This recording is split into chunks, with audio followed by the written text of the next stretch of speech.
Team Sérénité présente 5 minutes de pause.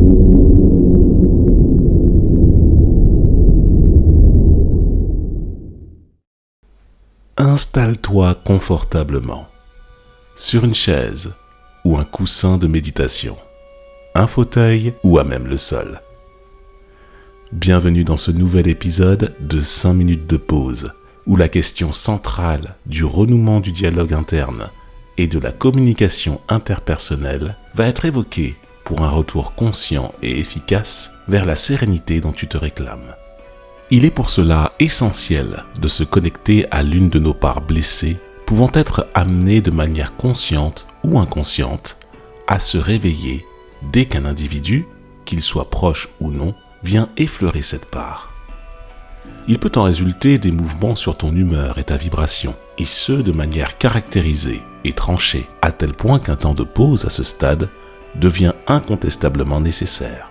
À tel point qu'une fois le retour au calme effectif, tu te sens épris de sentiments puissants, animé d'un besoin de rétablir la situation, tout en cherchant à cheminer toujours davantage vers la part sereine et divine qui est en toi.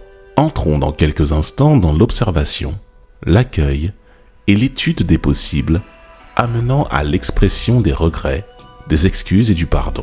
3 phénomènes pouvant sembler similaires, mais énergétiquement très différents, juste après cette annonce promotionnelle.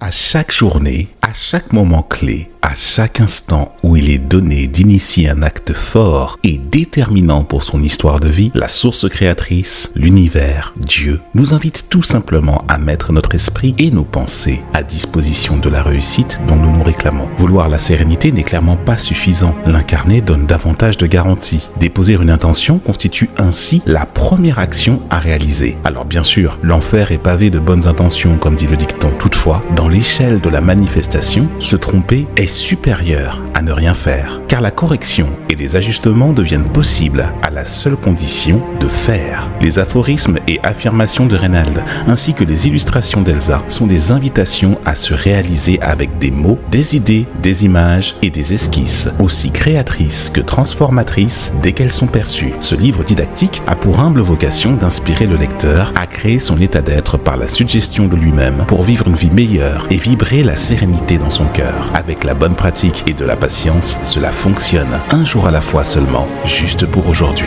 Juste pour aujourd'hui, La puissance de l'intention, tome 1, premier livre de la Team Sérénité, illustration Manzeloups, texte Renalbi, disponible maintenant.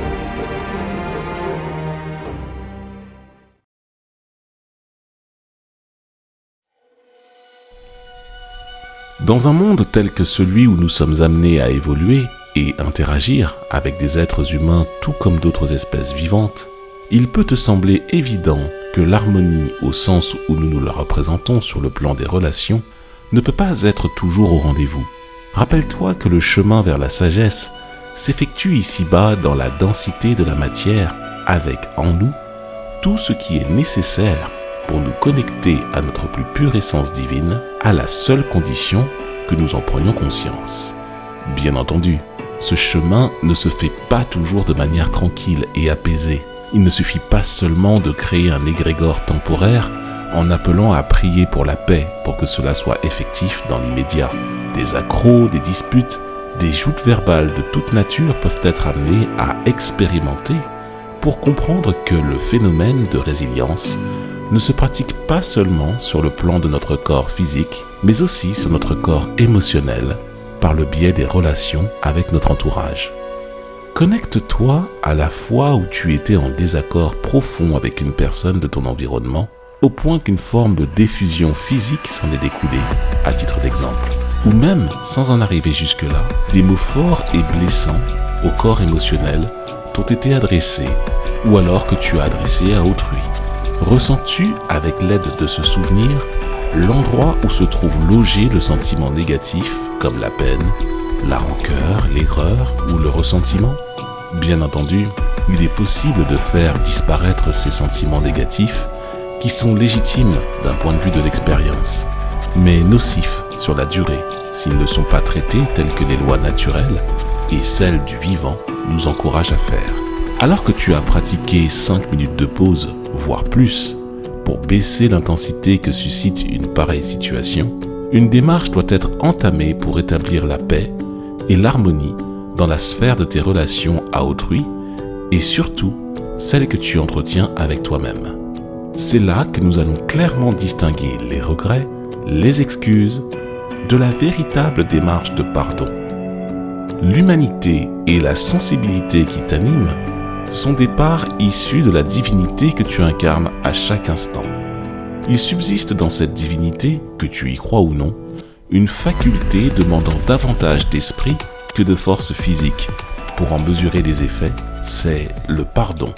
Si tu es connecté aux enseignements anciens, tu n'es pas sans savoir que la création, seule entité parfaite que l'humain peut percevoir, a permis aussi aux êtres humains de subsister ensemble par le jeu des relations et des associations, en leur donnant la faculté de jouir de leur entente ou de se pardonner dès qu'un trouble se fait sentir.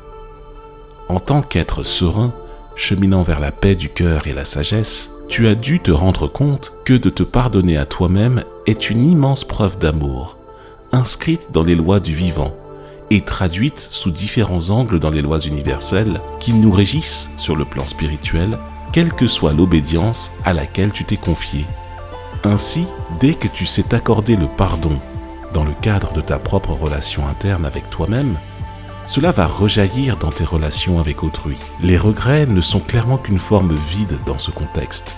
Utiles quand il s'agit de communiquer, ils sont dénués de toute consistance psychique et énergétique et ne permettent que de pouvoir formuler un discours ou un argumentaire avec un zeste de pathos qui pourrait suffire aux plus crédules, mais reste insuffisant sur le plan énergétique car dénué de sincérité du cœur. Les excuses évoquent des circonstances propres et internes. Même si cela reste d'un niveau de communication supérieur, il n'en demeure pas moins que sur le plan de l'énergie, elle ne gravite qu'autour de la personne qui fait la démarche de s'excuser, mais ne s'adresse pas directement auprès de l'individu à qui cela semble être destiné. Car à ce niveau-là aussi, la question de la sincérité de ces excuses est posée. En t'excusant, tu fais part des circonstances ou des états qui t'ont amené à mal agir, provoquant le déséquilibre de la relation avec autrui. Mais en aucun cas tu n'impliques l'autre sur le plan énergétique pour un processus de réhabilitation. En d'autres termes, regretter est insuffisant, s'excuser est bien pour soi, mais la question de ta sincérité demeure. Que reste-t-il alors ? Demander pardon ou pardonner ? Il s'agit ici d'un engagement puissant où ton énergie va à la rencontre de celle de la personne blessée. Cela fonctionne davantage si tu as déjà fait cette démarche pour toi-même. Car en fait, il s'agit de reconnaître la part de ton être qui est touchée dans le contexte de l'affaire où tu es impliqué. Il te faut l'accueillir telle qu'elle se présente dans ton corps physique, et ce, quelle qu'en soit la forme. Boule dans le ventre, gorge serrée, souffle au cœur, palpitations pour les cas les plus perceptibles. Cela peut aller vers des formes plus malignes et difficilement décelables dans certains cas. Envoie tout l'amour dont nous sommes tous dotés à cette part blessée et qui est tout de suite accessible éthériquement. Il existe bon nombre de techniques de libération émotionnelle pouvant t'aider, toutes aussi efficaces les unes que les autres. À toi d'expérimenter ce qui t'évoque le plus. Tant que tu fais la démarche, cela s'inscrit sur ton chemin vers la sagesse. Maintenant que tu es réhabilité à l'intérieur, le contact avec autrui n'est pas forcément gagné pour autant. Tu te retrouves de toutes les manières confronté à l'état émotionnel et énergétique de l'autre, et suivant sa propre démarche et son propre cheminement, il n'est pas dit que la relation, même avec l'énergie véritable du pardon, retrouvera son niveau de splendeur d'avant. Toutefois, à ce stade, cela ne t'appartient plus. Agir dans le contexte du pardon se fait d'abord pour soi, et pour autrui, s'il est prêt. Tant que ce n'est pas le cas, avance sur ton chemin. Si cela est juste, vos chemins pourront se recroiser avec l'expérience, le recul et le temps comme principaux outils de la réussite du chemin relationnel.